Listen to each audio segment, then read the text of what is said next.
Thanks for joining me on another What's in the Box. I took a little bit of a break to kind of deal with some life stuff, but I'm back with the Walmart exclusive retro cardback Gung-Ho. Now, of course, I've wanted to start doing Joes on the channel for a while now. I purchased quite a few around Christmas time last year. I also bought some He-Man figures. Just didn't find the time to get to them. And, life got in the way. But luckily, I'm back with this figure. I'm excited about it. The retro cardback figures are pretty cool. I hate when companies reuse figures over and over again. NECA's pretty bad at that, but, And, of course, Hasbro does that quite a little bit, but I guess that's just part of the whole collector thing, really. I pick and choose mostly. Of the retro cardbacks that I saw, I really wasn't keen on Baroness or Destro. I already had those in the Classifieds line. But Gung-Ho in particular just stood out. He was one of a handful of my favorite characters from the original series, and I really wanted to take a look at it. To tell you the truth, pulling this out of the package was just a fantastic, memorable moment. I was a kid when these were hanging on the shelves at Walmart, just pegs and pegs of original Joes. And, back then I didn't have the money. I was a kid, and it was tough to get the parents to buy stuff like that. And so I leapt at the opportunity to get this in this fashion. The tough part is going to be ripping this thing open. I may shed a man tear or two doing so, but I decided I'm going to leave that in for you as I tear into this and get into a review of the figure. So let's start by kind of, damaging this wonderful package. Now, it is already damaged, as you can see. Very few people have escaped what Walmart is doing with these figures, sadly. And even a few who have ordered these as a gift, which means it goes in a box. It's just crammed into a box and the cards all bent to hell. So if you're a mint on card guy, I'm sorry. Likelihood of you getting a mint card is going to be kind of ridiculous, because I haven't seen many that have escaped that. As you can see, mine's bent at the top. The identity card on back survived for the most part. I really hate to tear into this, but we're going to do it anyway. So here we go. I'm just going to get out the trusty X-Acto. Now, back in the day, you would generally lift up a corner of this and rip. God, I don't want to. And to be honest, it has the same feel it had as a kid of just rip-roaring into the package.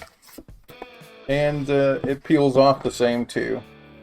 God, if you were a kid back in the 80s, you would remember ripping that off and setting these aside so you could cut the ID card out and save them up in giant piles of ID cards.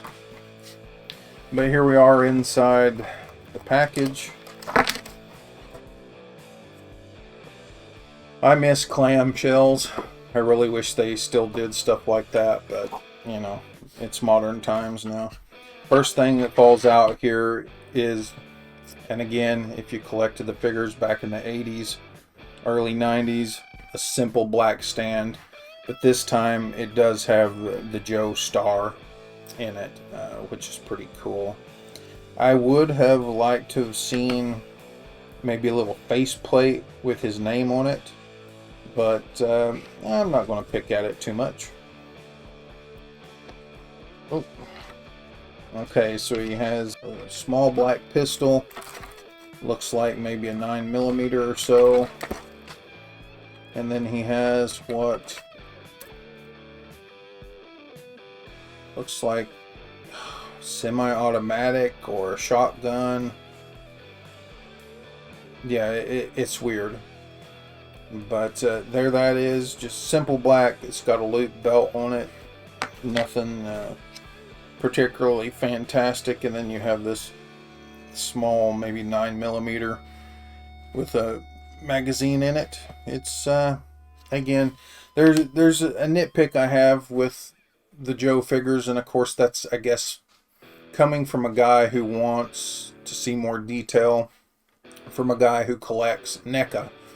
And NECA kind of goes out of its way to do extra paint apps, and I would love to see these guns have a little more silver or brown, say brown in the handles, silver on the gun a little bit. But you know, they are leaning into the retro thing more and more as the line progresses, and so leaving them just a solid colors, you know, that's acceptable for Joes. Of course, following that up, you have his army pack, and that's just a simple solid color, blue. Now I would have liked to have seen this stand out a little bit and maybe be painted black, or a dark navy, and some silver on the straps.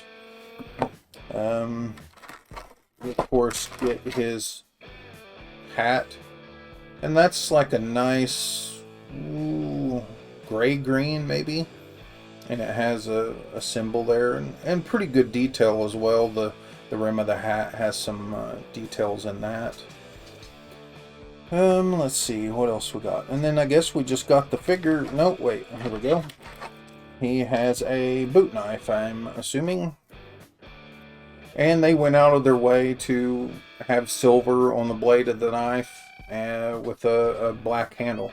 This is what I would like to see in some of the guns, to be honest with you. I would like to see more silvers and grays and colors. But again, it is what it is, I guess. And then we have Gung-Ho himself. Take a look at him here. Let's go ahead and put him on his stand. I honestly wish the classifieds came with these little stands. It would save a lot of time and money trying to find stands that fit. But if you are looking for something that fits these figures, you can go to smalljoes.com and check out some of their stands. I buy a lot of their stuff. Back behind me you can see some of my figures already on their stands. Let me adjust this and see. Yeah, okay. So the first issue I have with this is the stand isn't actually wide enough to even house his feet. I think they could have solved that if the pegs would have been back about 1/4 of an inch. But as is, the tips of his feet kind of jut out past the stand itself. It's a nitpick. I guess no real big deal. I still love the detail of the stand there. We'll go ahead and slip his knife into his boot holster, or sheath, or whatever you'd like to call it. And then we will put his pistol in his side holster. These all fit pretty well. They're decently tight, and I think your weapons will stay in there with no problem. Let's go ahead and attach his backpack here. This has a peg just in his back. That's good. Let's throw his shotgun or semi-automatic, whatever that is, over his shoulder. That fits well. That's actually a really great fit. It's so tight up here at the top that it just kind of pops in over the shoulder, and that's actually really cool. I'll probably just leave him in that pose, and the hat, because of his big old bald head, fits perfectly. Now let's take a look at the figure a little bit closer. So yeah, Hasbro's known for pretty much straight mold injected colors. There's not a lot of detail, but luckily their sculpts are done in such a way that natural shading and highlights kind of make up for that. So as you can tell, he's a lot of a single baby blue color. Even his gun holsters and stuff are that same color. That's where I would have liked them to switch it up a little bit. Maybe give me a brown. Brown would have gone good with the blue, and would also kind of stand out from the blacks of the weapons and his hat. He does have sort of a brown color in his camouflage, and that looks really good. I'm not seeing any paint issues whatsoever. It does seem like they probably reused his boots from the modernized version that came in the Classifieds line, and probably even his pants. They may have reused quite a bit of this sculpt. I'm not really sure right offhand. But this does really kind of capture that 80s feel, and that's what I was wanting. I think a lot of people who bought these were wanting that 80s feel and wanting to either put this on the wall with a thumbtack like they did back in the day, still mint on card, or just rip into it like they did as a kid. Yeah, so it looks really great. His jacket's sort of a vinyl, softer plastic color, so that works out just fine. The head sculpt is pretty great. I'll take his hat off there for a second and get a closer look. His mustache is there.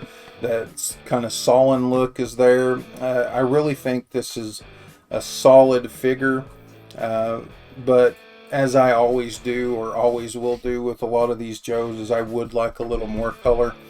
And, you know, I've seen a few of them that sort of bring that aspect, and I'm glad for that.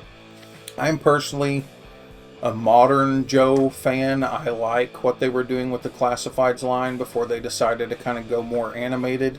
I'm honestly not sure how many of the animated looking figures I'll pick up. Yeah, I'm just waiting it out to see what they do and to see how they fit within the rest of the Classifieds line. But as far as a retro Gung-Ho, I think you won't regret picking this up, especially for like 25 bucks at Walmart. It is a Walmart exclusive, so you will have to deal with that, but they seem pretty readily available right now. So thanks for sticking with me. I'm going to get to more of these Joes and He-Man and just add to the channel as I go. And I'll catch you next time.